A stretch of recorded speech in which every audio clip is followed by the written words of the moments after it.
So you get that terminology, you get people in your ministry understanding the terminology, it makes them very intentional in practice time, rehearsal time, because you're preparing according to what your plan is. When your preparation meets your plan, I'll come up with something. I feel it. When your preparation meets your plan, you have a powerful performance. There you go. When your preparation meets your plan, then you have a powerful performance. Okay? Didn't have the ability to play this stuff as quick. Now I have a perfect plan for perfect performance. Perfect practice, perfect performance. When preparation meets your plan, you have a powerful. I can't say power. When your preparation meets your plan, you have a powerful performance. All right. So. Hi, this is Camille Elise, your host, and we're here at the Oasis Worship Center in Atlanta, Georgia for the Collective. And it's actually a gathering for producers, songwriters, singers, filmmakers, and then just music lovers in general to come together to connect, be empowered, and also inspired. Today we had some master sessions, and today we have Mr. Roy Cotton with us, and he's going to tell us a little bit about himself, what he do, and actually what he actually shared today with some of the participants of the gathering. Thank you for this great microphone. Never had the pleasure of holding one of these. Yeah. I feel very professional today. But my name is Roy Cotton. Thank you for the great introduction. I hail from Dallas, Texas, where I serve as director of music for Oakley Bible Fellowship, Pastor Tony Evans. And I've been serving the music ministry for over 17 years now. So, coming to this collective has just been amazing. It's been a dream come true. I don't even really know how I got on this kind of platform. I've been serving on conferences for the last few years, and I don't know why people call me. Honestly, I'm still trying to figure it out myself. But I guess one of the things that Trent wanted me to talk about was worship technology. It's kind of where I've been putting a lot of my focus into, and that is where in worship technology, what we're finding out is the more smaller churches learn how to use technology effectively, it levels the playing field so that the musical performances are not inconsistent with a bigger church or a small church. The more a smaller church learns technology, the more it sounds just as good as the big church down the street. So what I'm doing is I'm just trying to be, somewhat of an agent of change and bring more information to smaller churches, because this is an information age and information is available. But when it comes to church technology, a lot of church folks have kind of shied away from technology and like, no, we don't really want to do that. That's hindering the spirit, or it's restricting the spirit if you use all this technical stuff. A lot of times people have problems with people text messaging in church and sending in their tithes and donations. Now everybody does it. And one of the new studies that came out with AT&T is that they're finding that more technology is being used in black churches than their white counterparts. So just the time we're living in is amazing. So as it relates to worship technology, we talk about a specific technology called stems. And stems are like somewhat of a new phenomenon where stems are separated tracks enhancing musicians and singers. Okay? And basically, that's an acronym I came up with, so if you hear it again, just know where it came from. But the term stems has been around for over 30-some years. Everybody says stems. So what that is you can basically, in your computer, have the separated tracks to a song, meaning like the separated guitar part, bass, keyboards, drums, altos, sopranos, tenors, and you can add whatever you don't have in your live band from your computer.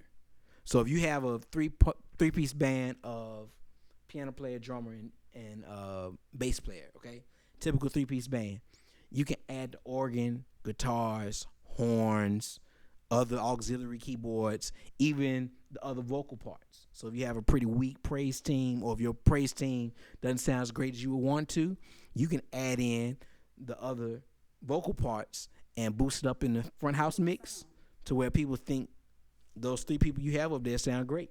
They don't know. You're using stems. The reason why they don't know is because you're adding to what you already have to where it's not a fully tracked out situation. Because if you use full out performance tracks, you know how like an artist will come up to your church and sing, and they'll point to the sound guy and cue their track to play, right? Now everybody knows that the sound guy's controlling the service right now. The music is coming from up there, from the CD being played up there, right? Well, when the musician is controlling up on stage, people's guards are down and they think it's them up there playing. So it's easier to add more instruments or add more enhancements to make those people sound bigger, right? So this is something that, big churches use. My church is a 12,000 member church. We use stems every week.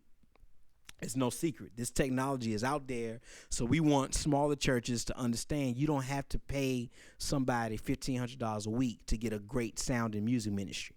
You can use stems, and that can cover 50% of your problems right there. Now, you still have to have somebody who can play and know how to control the technology, but just with using all of these new tools out there, you can really increase the level of performance in your music ministry, with a small investment. And my company, songflow.com, will help you do that. Songflow, F-L-O, not F-L-O-W, F-L-O.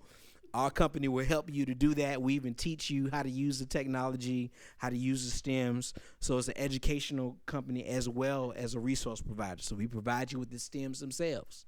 So check out songflow.com. Absolutely.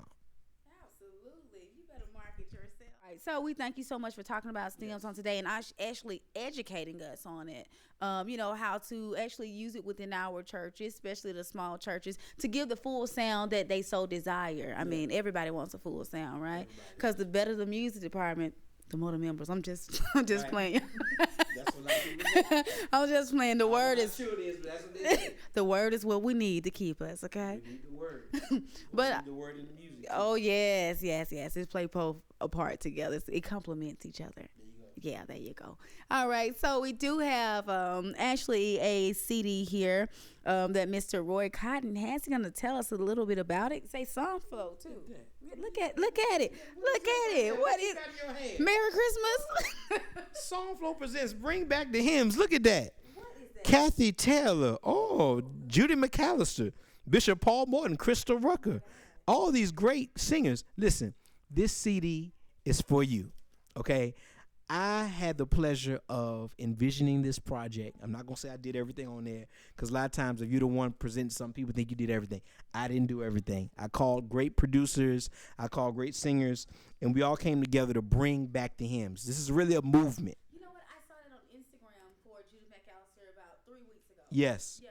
Yes, so I basically, had the pleasure of bringing a lot of artists and singers together, and we really want hymns to come back into the forefront of the church.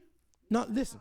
No, I called you. You didn't. No, listen. That's the problem. You don't check your messages. That's your problem. You don't check your messages. And look, God's going to deal with you about that. Listen, because I called you. I said, I need you on this project, and you didn't respond. That's your fault, okay? That's your fault. But anyway, so this project is really a historic tool. It's a teaching tool for young. I really want kids to get this. I want parents to buy this for their children. Because honestly, some of these old folks, they already know it. And if they don't like them already, they don't like them. Or they don't want to hear me anymore. They want to do all the new stuff. A lot of old people be trying to doing victory, 1, 2, 3, whatever that stuff. That's how they be doing. They be moving like, oh, I like that song. I like that jam. So,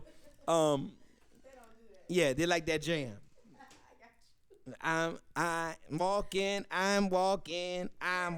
That's fine. That's all good. We need the Mary Marys, but listen, we also need the Father, I stretch my hands to thee.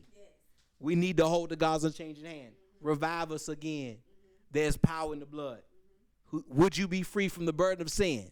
There's power in the blood. Come on, y'all got to know these songs. That's why I recorded it. I recorded it because I wanted to help the church to get back to our roots. Because you can't know where you're going if you're not rooted in what came before you. It's keeping power. This CD is keeping. I'm going to start saying that. This CD is keeping power. I'm talking to somebody out there, and you need to be anchored down because you done gone out and did everything else. You need some keeping power because your mind, you done lost it. You done lost the way of God. And this CD is going to pull you back. Oh, God, I'm prophesying to somebody. Some of you out there in TV land and internet land, wherever this is going to go, wherever this broadcast is going to go, I came to help you tonight. and tell you you need to get this CD because you need keeping power. Ah, I like that. And if you want to buy, you can text 411. Yeah. If you want to buy, listen, this is what you can do. You can go to songflow.com. Songflow for your keeping power. I like that. I'm acting crazy, y'all. Listen, I've been up for a long time. I'm talking crazy. Don't think this is who I really am. It's really not. This is a facade. I'm really more dignified and serious. Yes. I'm very dignified. Usually when I sit down like this.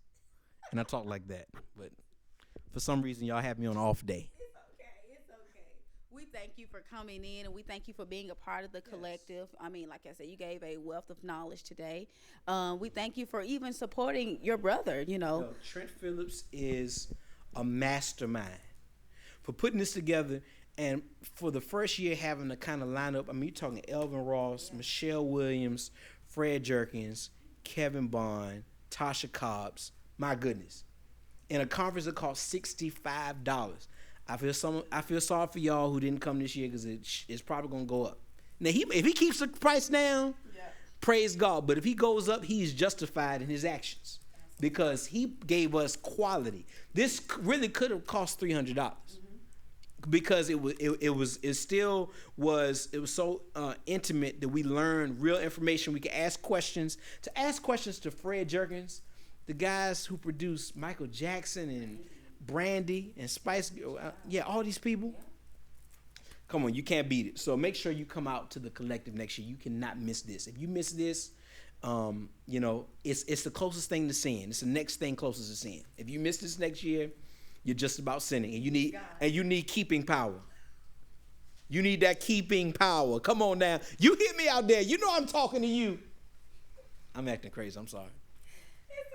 I enjoyed interviewing with you. I want to thank you so much for coming through. Thank you. I'm having a and great guys, time. again, Mr. Roy Cotton, and this is the collective, and this is Camille Elise. I enjoyed you guys, and hopefully we'll see you next year at the collective.